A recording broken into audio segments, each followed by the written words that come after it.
Hello viewers, I am Taiwo James Ayeni. Welcome to News Analysis.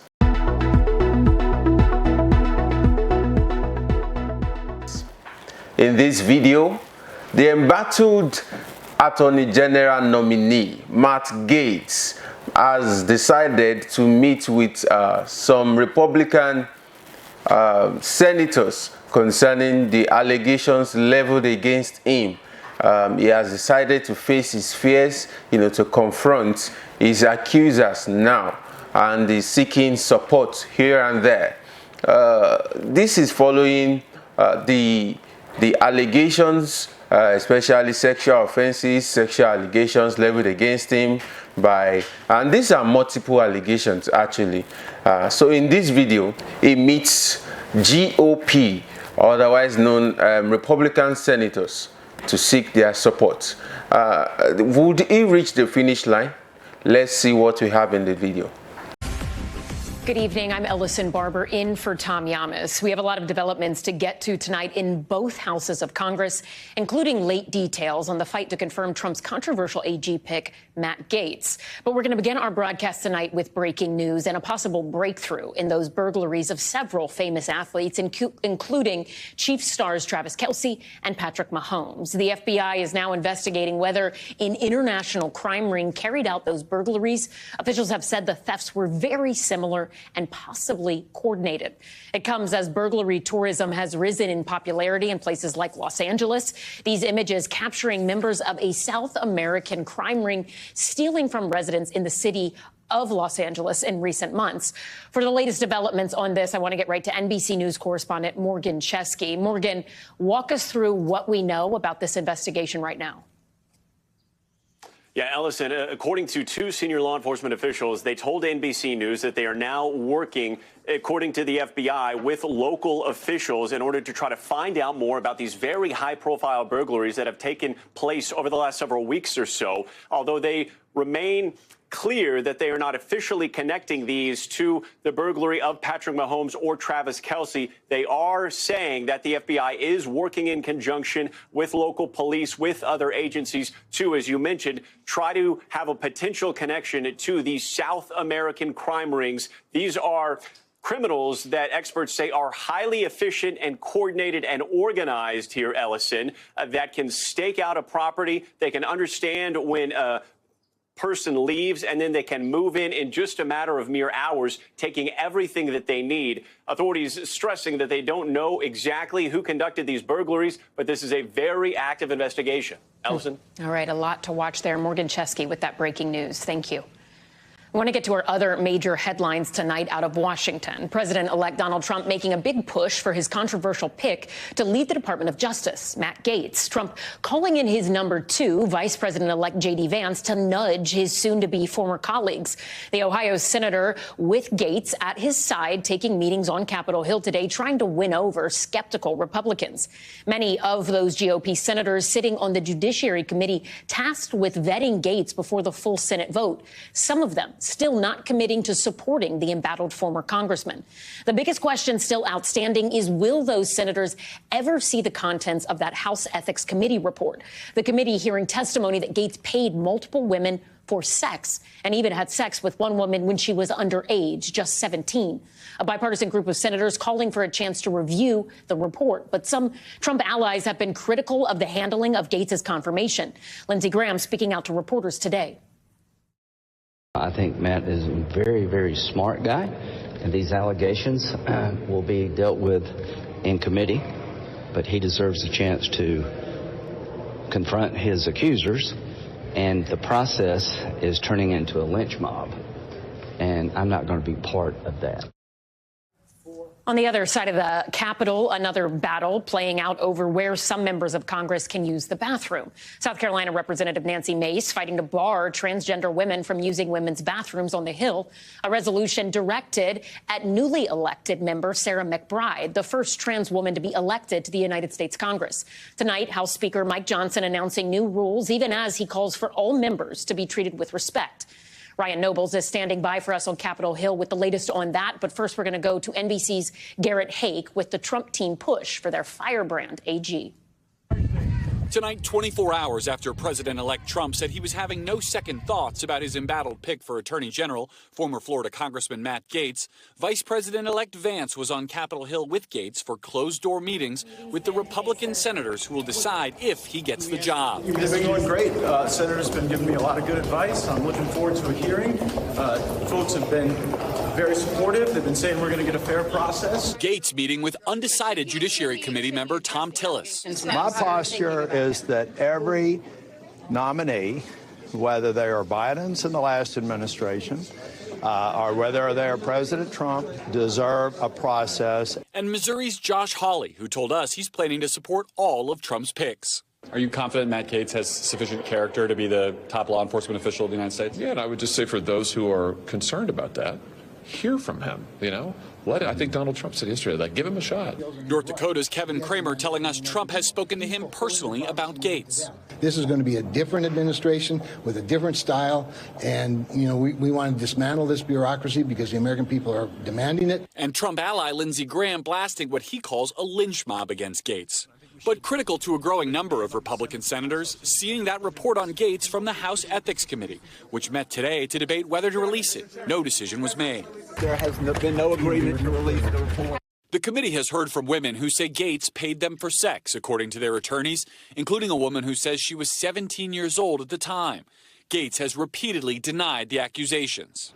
The Justice Department also looked into the allegations, but ultimately closed its investigation and did not charge Gaetz. Tonight, Senate Democrats sending a letter to the FBI asking for the Bureau's complete evidentiary file on Gaetz, calling it crucial that the panel see all relevant information.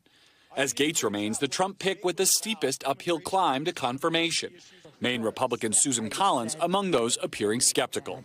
I was shocked by the nomination, given the many allegations. And NBC's senior Capitol Hill correspondent Garrett Haake joins us now from the Hill. Garrett, this is not the end of the House Ethics Committee's meetings on the Gaetz investigation. Is that right? No, definitely not, Ellison. I think you're going to see another meeting in December, the first week of December. Several members of the committee said they have normal business to take care of. And they did vote today to continue working on this report so we could have a rehash of this conversation a few weeks from now. But we also saw some action on the floor tonight, a House Democrat introducing a privilege resolution. I won't get bogged down in the procedure, but it's kind of a backdoor way to force the committee to release the report to the entire House. This hasn't been tried in this manner in something like 30 years, and it failed then. But it's a sign of how critical Democrats in particular think it is that the allegations, the fact-finding, the research that's been done in compiling this report sees the light of day before Gaetz's confirmation hearings sometime in January. Ellison. Right. Garrett Haake, thank you. For more on the confirmation controversies on the Hill, let's bring in Democratic strategist Amisha Cross and Carlos Curbelo, former Republican congressman and an NBC News political analyst. Carlos, let me start with you here. Are you surprised by how much political capital President-elect Trump is expending on trying to get Gaetz confirmed when he does have more than one pick that could be pretty difficult to get through the Senate? It is surprising, Ellison, not just because of all the other nominees that obviously the president, the incoming White House, wants to see confirmed, but also President Trump has described a very ambitious legislative agenda. And by putting all this pressure on senators, it really does spend a lot of political capital. Some of these senators are going to demand other items in exchange for their votes. So Donald Trump is out of the gate spending a lot of the capital that he's accumulated. And hey, let's be fair, he had a strong victory. He's got plenty of capital to spend, but eventually it does run out and he's spending a lot early. Amisha, what do you think Democrats should be doing here from a strategic standpoint now that we know a decision on this report is going to be delayed? They should be talking to Republicans across the aisle. They should be having those conversations. We know that that Gaetz does not have a ton of friends on the right either. But in addition to that, I think that they should be calling to question who this guy is, what he stands for, and to a point that was made a moment ago, there's a lot of political capital being expended here, but it's being expended here because Donald Trump is making a concerted effort to showcase how he feels about Matt Gaetz and what Matt Gaetz would mean to him, because you don't spend that type of political capital unless you know that this person will be in lockstep with all of the vengeance, all of the rhetoric, all of the steps you want to take in pursuing your enemies when it comes to some of the things that Donald Trump not only said on the campaign trail, but many of the things he said even before that campaign actually began, in terms of putting a target on the backs of those who he believed wronged him in multiple levels, not only in government, but also outside of it, in the judiciary, as well as in the current Biden administration. I mean, Carlos, you of all people know how Congress works and also know a lot of key players involved in this from your time in Congress. How do you think this ends? Do you think the majority of the Senate Republicans will ultimately be influenced by that pressure from Trump and say, OK, fine, let's confirm Gates? So, look, I think the way this plays out is that report is going to get out in some way, shape or form. A strong bipartisan majority in the House want that report out. Matt Gaetz does not have very many friends in the House. If there were a vote, I think it would become public, and we'll see what the committee decides next time they meet. And I will tell you today, Ellison, there are not enough votes in the Senate to confirm Gaetz. So this is an uphill battle. I think it would be very difficult. I think the likeliest outcome is that at some point, more than 4 or more than 3 Republican senators come out and say, we're not going to be supporting Gaetz. And at that point, either Gaetz withdraws or the president decides to withdraw his name and nominate someone else. You know, Carlos, when you look at, well, actually, Amisha, let me go to you and ask first about Pete Hegseth really quickly. He is another controversial cabinet pick for Secretary of Defense, and some senior U.S. military sources have told NBC's Pentagon correspondent Courtney Kube that Pete Hegseth showed, quote, zero leadership during his National Guard deployment back in 2020, and that the Trump transition team is accelerating the search right now for a deputy Secretary of Defense to try and stabilize the Hegseth pick. What do you make of that? And do you think we will ultimately see Hegseth at a confirmation hearing? I think that Donald Trump has a lot of friends at Fox News, and this is somebody that he respects because this is somebody who carried the water for the culture wars every weekend for years at a time. This is somebody who has pursued anti-DEI, anti-blackness, and anti-womanhood at some of the highest levels. This is a guy who spoke the rhetoric that drove a lot of individuals to the polls to support Donald Trump because of seeing a changing America, one where competition existed that also included leveraging and seeing people in places that were traditionally held only by white males. And I think that for Hegseth, somebody who does not have the experience or the acumen to handle the role of SecDef or all the responsibilities that come with it, this is actually very sad, because for the Republican Party and for Donald Trump, who went out of his way to say that he was anti-DEI, that, you know, the current SecDef, Lloyd Austin, is just a DEI hire. This is a guy in Hegseth who has zero experience. This is a guy who does not deserve to be confirmed. This is a guy who wants to turn the military on its head. And as someone who comes from Illinois, who has seen my Senator Tammy Duckworth, who lost her legs in combat, it is very frustrating that he is also pursuing this idea that women should not serve in combat roles. Carlos, both Hegseth and Gaetz have denied allegations against them as it relates to alleged sexual assault misconduct, right? But the allegations exist. There are undoubtedly other conservative options for both Attorney General and Defense Secretary, people who have never been accused of sexual misconduct at all. Why do you think the president-elect is leaning into these two so hard when he knows there are these serious allegations against him? Why go down a road that you know is going to be particularly rocky if you have other options? Well, Ellison, this is Donald Trump's style. He wants to do things his way. He feels validated by the election result. He feels very strong and confident, and he really does think that he can impose his will on the Republican Senate now with 53 votes on his side. So, look, I think most of the time there's great deference that's afforded to presidents in building their teams, but obviously there's a limit to that. And 53 votes is a lot, but it isn't 60 votes. So this is going to be an uphill climb, especially for Gaetz, but probably also for Hegseth and Gabbard.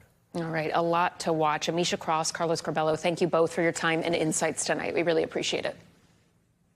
Also on Capitol Hill tonight, the Speaker of the House weighing in on the controversy over trans rights, issuing a new policy on the use of bathrooms at the Capitol, coming after the election of the first openly transgender member of Congress. NBC News Capitol Hill correspondent Ryan Nobles has the latest. Delaware's Sarah McBride made history in November, becoming the first openly trans woman to win a seat in Congress. Thank you so much to the Congressional Progressive Caucus. Her win came as Republicans made opposition to trans rights a major part of their campaign strategy. Kamala's for they, them. President Trump is for you. Now that fight is front and center on Capitol Hill. This isn't manufactured. This is a real thing. South Carolina's Nancy Mace, who broke ground herself as the first woman to graduate from the once all-male military academy, the Citadel, arguing that McBride should not be allowed to use women's restrooms on the Capitol complex. Congressman-elect McBride already has a private restroom in their own office. There are unisex facilities throughout the Capitol. It led to House Speaker Mike Johnson issuing a new policy that says restrooms, changing rooms, and locker rooms are, quote, reserved for individuals of that biological sex. A man is a man and a woman is a woman, and a man cannot become a woman. But I also believe that we treat everybody with dignity. This battle, a microcosm of the war raging across the country over trans rights, with Republicans pushing back on bathroom access, pronoun use, and health care for trans people. They're endangering women, they're endangering girls of all kinds, and everybody should reject it. It's gross. It's a fight McBride, who came to Congress to deal with economic and quality of life issues, did not intend on being the face of. I'm not running to be the transgender member of Congress. I'm running to be Delaware's member of Congress. And Ryan Noble joins us now from Capitol Hill. Ryan, have we heard from McBride in terms of her reaction to all of this and where this fight goes from here? We have, Allison, and her response is very similar to that interview I did with her before she was elected to Congress, and the fact that she's not really interested in being the face of the trans movement here on Capitol Hill. She came instead to deal with issues like economic and quality of life issues. This is what she said in a statement tonight. She said, I am not here to fight about bathrooms. I'm here to fight for Delawareans and to bring down costs facing families. Like all members, I will follow the rules as outlined by Speaker Johnson, even if I disagree with them. So this fight that we've seen played out across the country, especially during the campaign, and now front and center here on Capitol Hill. Allison. NBC's Ryan Nobles, thank you.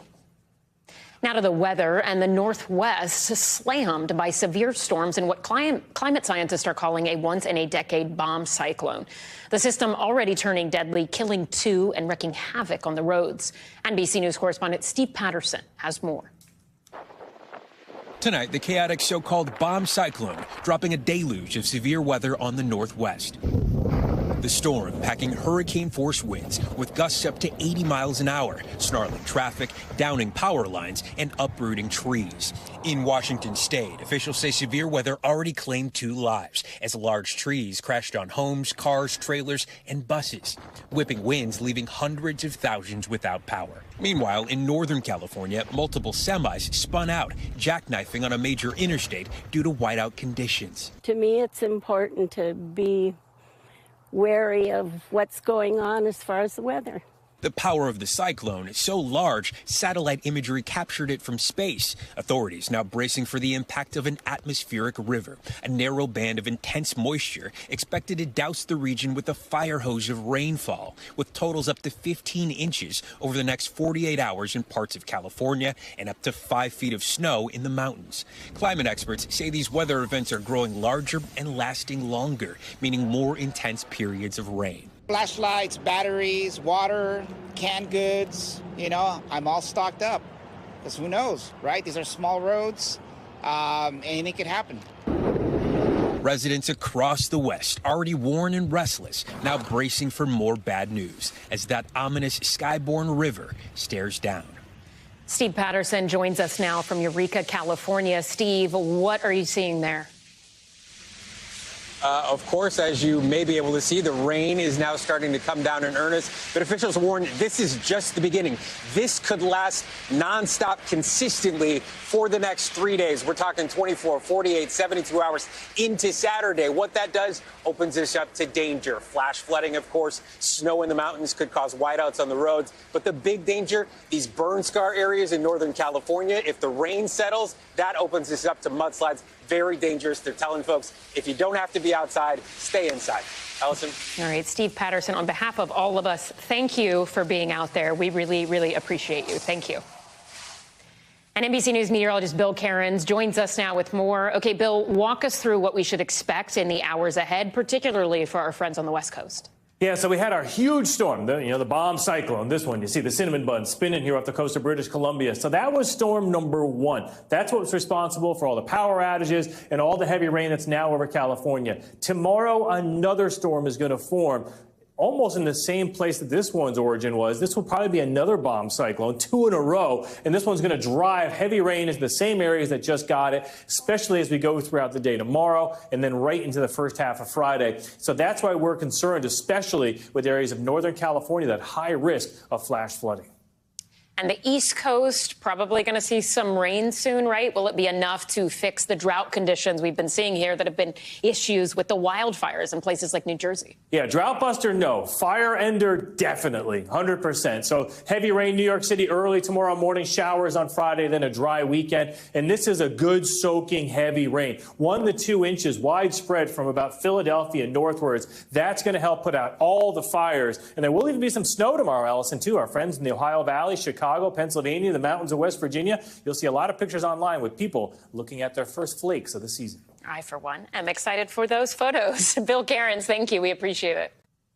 We're back now with the verdict in the murder case of Laken Riley. A judge today finding Venezuelan migrant 26-year-old Jose Antonio Ibarra guilty on 3 counts of felony murder.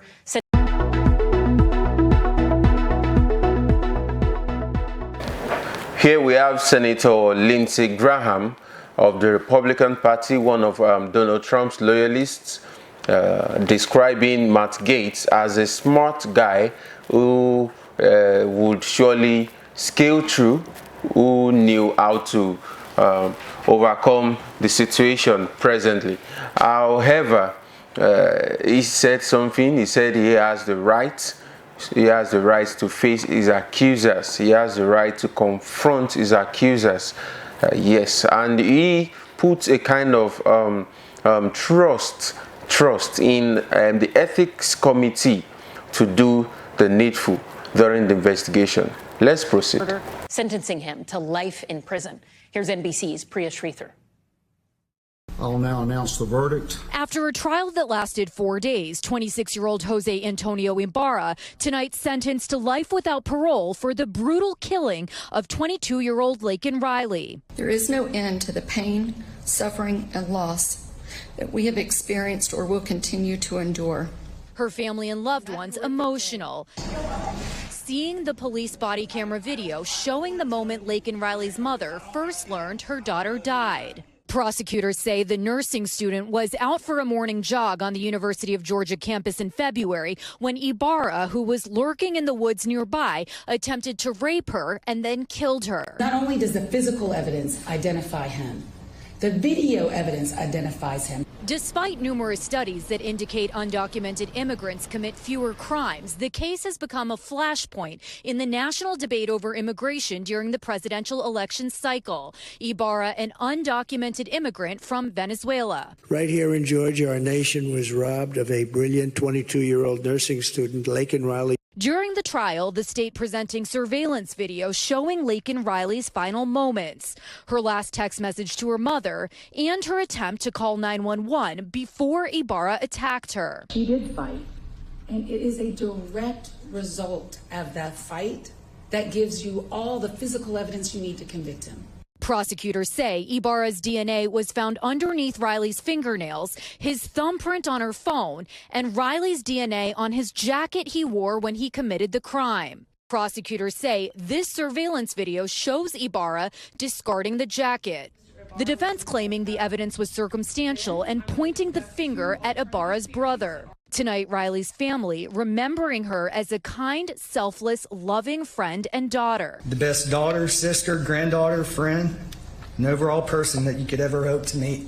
And at the end of the sentencing, the judge did tell Ibarra that he has 30 days to appeal this decision or ask for a new trial in this case. Ellison? Priya Sridhar in Athens, Georgia. Thank you. It was a case that made global headlines 30 years ago. Susan Smith, the South Carolina mom convicted of drowning her 2 sons after sending police on a bogus manhunt for a black kidnapping suspect. Well, today, after decades behind bars, her bid for freedom was denied. NBC News correspondent Kathy Park has this report. Despite a request for freedom, a South Carolina parole board denied Susan Smith's release roughly 30 years after she was found guilty of drowning her 2 young boys, Alex and Michael. Susan Smith is denied parole. The vote is unanimous. Appearing virtually, the now 53-year-old Smith expressed remorse for her actions. I want to say how very sorry I am. I know that what I did was so horrible. And I would give anything if I could go back and change it. Smith first made national headlines October 1994 when she claimed a black man carjacked her vehicle with her children still inside. Authorities launched an intense 9-day search for a suspect, but ultimately she confessed to killing her sons. Her then estranged husband, David Smith, stood by her side as they pleaded for help. I want to say to my babies that your mama loves you so much. Today, he spoke against her release. This wasn't a tragic mistake. She purposely meant to end their life. She changed my life for the rest of my life that night. The original prosecutors in the case saying the board made the right decision. Do you think she's the same woman that she was 30 years ago? I believe Susan is the same woman she was 30 years ago when she laughed in the courtroom when the jury wasn't in and cried as soon as the jury came in.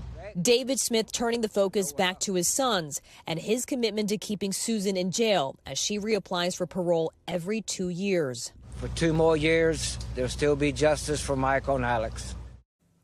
And Kathy Park joins us now from Columbia, South Carolina. Kathy, some of our viewers might not have been alive when this case made international headlines, but it did dominate the news back then. Susan Smith's time behind bars, it's been filled with a lot of controversy. Did that play a role in today's decision at all? So, Ellison, it certainly did play a role. And when you look at her history over the 30 years that she was in prison, she incurred several infractions, one of which includes possession of contraband, drugs, also having sex with prison guards. But the parole board had to weigh that, but also determine whether she would be a threat to the community and whether she would obey the law if released. Ellison? Kathy Park in Columbia, South Carolina. Thank you.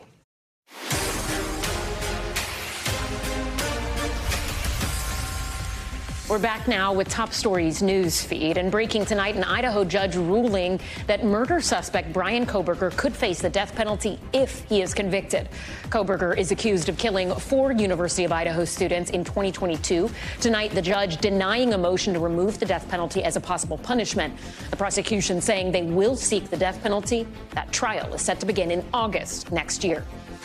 And in New York, police are searching for a suspect in an apparent random slashing of a tourist. Surveillance video shows a group walking down a street on the Upper West Side. The suspect then appears to run after them. A 55-year-old Danish tourist was slashed on his ear and cheek. He is expected to be okay. This attack comes 2 days after a man was arrested for a string of random stabbings across the city that left 3 people dead. And the FDA says it found bacteria and black mold-like substances at a Tom's of Maine toothpaste factory. The FDA releasing those findings today after an inspection of the Stanford, Maine facility back in May. They say bacteria that can cause blood infections was found in the water supply and some products, potentially contaminating products that included things like Tom's Simply White, Tom's Wicked Cool, and Tom's Silly Strawberry toothpastes. The company says the mold-like substance was found in a hard-to-reach area and has been cleaned. No illnesses have been reported. Now to Top Story's Global Watch, and we begin in the UK with the somber farewell to former One Direction star Liam Payne. The service outside of London attended by Payne's family, friends, and his former bandmates. Simon Cowell, who helped form the band on the X Factor UK, seen embracing Payne's parents. The 31-year-old died last month after falling from a hotel balcony in Buenos Aires. 3 people have been charged in connection to his death for allegedly supplying him with narcotics. And the United Nations says at least 150 people were killed in Port-au-Prince, Haiti this week as gang violence escalates. Residents and police fighting side by side in a suburb of the capital city, trying to repel a gang that allegedly targeted the upscale neighborhood. Amid the broader ongoing violence, Doctors Without Borders announcing it is halting its services in Haiti. Now to the latest on the Russia-Ukraine war. The U.S. shutting the doors of its embassy in Kyiv today after receiving what American officials described as specific information of a potential significant air attack. The move comes on the heels of the U.S.'s expanded support of Ukraine and President Biden's latest decision to provide Ukraine with a controversial type of landmines and to allow Ukrainian forces to carry out strikes inside of Russia with long-range weapons supplied by the United States. NBC's chief international correspondent Keir Simmons joins us now with more. Keir, it's well into the night now in Kyiv. Talk to us about this serious potential air threat, as U.S. officials are describing it, to the U.S. embassy there. Yeah, we haven't seen any sign of that, Ellison, on the ground. It's a little bit mysterious. Clearly, what we can say is that the U.S. had intelligence, because that's what the embassy said it had, of an airstrike that caused it to want to close the doors of that embassy. Now, that's serious. That suggests that the U.S. Believed that Russia was going to target the U.S. embassy. Now, that doesn't seem to have happened. Why? Well, there could be a million reasons, not least that Russia changed its mind, or perhaps the intelligence wasn't quite right. You can figure it out for yourself. But I think it does point to a very serious level of concern in Washington and other Western capitals about the position of Moscow at this point, Moscow's reaction to things like the approval of those long-range weapons used by Ukraine. Yeah, let's talk a little more about those weapons, and particularly President Biden's decision to supply Ukrainian troops with these anti-personnel landmines, which are designed to be used against humans, right? What is the significance of that policy shift? Yeah, I mean, the Pentagon is saying that these are a different kind of landmines than the type that you've seen campaigners rail against and say get left in the terrain and have to be cleared, and that children stumble upon them, you know, decades after a war. They say they're not like that. They defuse. They can be on the timers. Okay, perhaps not quite as controversial as landmines have been in the past. I think it does indicate, we said this yesterday, Edison, that Ukraine is trying to hold its battle lines against really Russia on the front foot ahead of the arrival of potentially President-elect Trump and the talks that he has said that he wants to see. But the U.S. didn't want to send these landmines, and now the Biden administration is, and I think that tells you something. And President Vladimir Putin in Russia, he has lowered the threshold for use of nuclear weapons. Our Courtney QB spoke to U.S. Defense Secretary Lloyd Austin about that move. Let's listen to what he had to say, and then we'll talk right after. We've known for several weeks that they were revamping their policy on use of nuclear weapons. As I look at what they're doing, and we watch their strategic forces very carefully, I don't see a change in their strategic force posture, and so we'll continue to remain vigilant in this regard. But at this point, no, I don't see an indication that there's an imminent intent to use nuclear weapons. So Secretary Austin not sounding particularly concerned there. Are you hearing anything different from other NATO officials about this seemingly or apparent shift from Russia? Yeah, I mean, other Western leaders have described Russia's change of its nuclear protocol as rhetoric. Look, here's the bottom line, Ellison. If President Putin wants to fire a tactical nuclear weapon, let's hope he doesn't. He can do that, no matter, frankly, what the protocol is. And that's where I think they think it's signaling rather than action. And they would see that action on the ground. But I don't think that, I think these are still worrying times for NATO officials. Keir Simmons, thank you. Coming up next, the new documentary detailing the agony and strength of 4 mothers. 3 of their daughters kidnapped by Boko Haram. 1 kidnapped herself. The filmmaker joins us for a Top Story Spotlight interview right after this.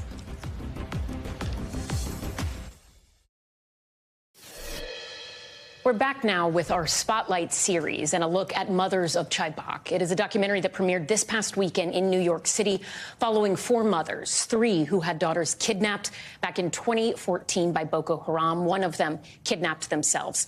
That abduction of 276 schoolgirls stunned the global community. And while their story is no longer on the front page, over 80 are still missing, according to Amnesty International, and their families are still living with that pain. Here's a look at the film. Anjarkan dulu bincike YouTube ani anjarkan dulu bincike antin daga semua ya bincike daga ya tatance abri jara dia kuat gaskiya ni kurata damcine zai ya wato ko man da labar kwai su ba ni an wai ma yi rufata kwaya ya bar rufata da bu zaka hanga zinnar wai ma The documentary's filmmaker and director, Joel Kachi Benson, joins us now on set with more. Kachi, this is an extraordinary topic. It's one that I know you worked on for years, right? Spending years with this, with these subjects, with their families, eating with them while they were tilling their farms. Walk us through what inspired you to start this journey of spending so much time with them and focusing. I believe this is actually your second documentary related to this topic, right? Yes. The first one was in 2019. It was a short VR piece, about 11 minutes long, called Daughters of Chibok. With this particular one, I think for me it was about exploring how do you move on from pain? You know, how do you deal with grief? How do you move on from that? But also, on the other hand, it was also very important for me to sort of like present these women through a different lens. Because, you know, in my opinion, I just felt like the last 10 years has been regurgitation of the same images, you know, of grief and pain. And whilst we acknowledge that, I think that that does not sort of like capture the full essence of these women. Tell me more about that, because we often look at people who have been through something traumatic, whether it's conflicts, a natural disaster, and we say the victim of X. Exactly. But you say these women are so much more than just victims. Yes, they're survivors, they're heroines, right? Yes, they had their daughters taken, members of their families taken, but, you know, it's interesting. I think that I classify them as fighting back. Because if you think about it, these girls were taken because they were in school. That's the singular reason why they were taken. It was a statement that Boko Haram was trying to make. And in spite of that, they are still fighting to send their kids to school. It hasn't stopped them from that desire, that dream. And so if you look at it through that lens, suddenly they're not only victims. I mean, they're not victims, period, right? They're much more than that. And so that's what I spent the last, 3-4 years trying to capture. The essence of who these women are. They're strong, they're beautiful, they have humor, and they celebrate those moments of triumph and joy. Yes, they grieve when they remember, but they're still living their lives. They're not frozen in time, in that place called grief and sorrow. They are moving on in spite of it all. What do you hope an American audience in particular takes away from this? Because for so many Americans, I do think they remember that moment in 2014 when they were abducted. A bunch of celebrities, politicians on social media with the campaign hashtag bring back our girls. And then it sort of faded away. So what do you want an American audience to think when they go into this film? And what do you hope they take away from it when they leave? I think what was very important for me from the very beginning is how do we see these women? What is the perception that we have of them? PT does not dignify anyone, in my opinion, right? And so when you watch this film, you come away feeling, deep respect for them, admiration for their strength and their courage. The much that we can do right now, apart from obviously lending our voices to the calls to bring back the girls, is to really support these women in any way we can, morally, emotionally, and tell them you're strong, you're beautiful, you're amazing, and we're here with you. We stand with you. We believe in what you're doing, and we'll continue to support you. I think that that's the best thing that we can do for them. That's my opinion anyways, but yeah. Was it difficult to get these women to agree to spend the time with you and not only share their stories in such detail, but let you film it? Well, I think the difficult parts happened when I made the first film, before I made the first film. My stories are really tied around social impact and how can these films make a difference in the communities. And when we made the first film, we brought some good to the community. And I think that when they saw that, okay, my intentions were genuine and I genuinely cared about their story, you know, and their lives, I think they just sort of like opened up. And again, we spent, what, 3 years? Mm-hmm. You know, in that amount of time, you know, I think it will come through if you're legit or not. And so we spent time, you know, before we even turned on the cameras, it was just a lot of listening and talking, playing with the kids, hanging out with them. You know, we had to make that sacrifice to spend that time to earn their trust. But once that trust was earned, you know, it was like a family member filming them. You know, you just see them just go about their day and they don't care if the camera is there or not. Totally oblivious. Do they hope, or do they still have hope that all of those girls that are still missing will be recovered in some form of fashion or be able to come home? And do you hope this film can maybe lead to something like that happening? I think that the strongest characteristic of these women is their faith and their hope. You can't take that away from them. And for every girl that returns, it reinforces that hope that the others will come back. So if you speak to any of these women, they'll tell you, my daughter is going to come back someday. And that's what keeps them going. That's what keeps them alive. And like I said, it's really at the core of why I made this film, you know, to really show these women through that lens, like hope is what keeps them going. Faith is what keeps them going. And they genuinely believe that their daughters will come back. And I believe that for them as well, you know. Some beautiful things happened while we were making the film. I'm not going to talk much about that, but it also reinforced that belief that yes, in time, you know, the girls will come back. All right. Well, it is an amazing documentary, and I hope everybody will take the time to watch it. Joel Benson, thank you so much for being here. Your time, we really appreciate it. Stay with us because we are going to be right back. And thank you at home so much for watching Top Story. For Tom Llamas, I'm Ellison Barber in New York. Stay right there. More news is on the way.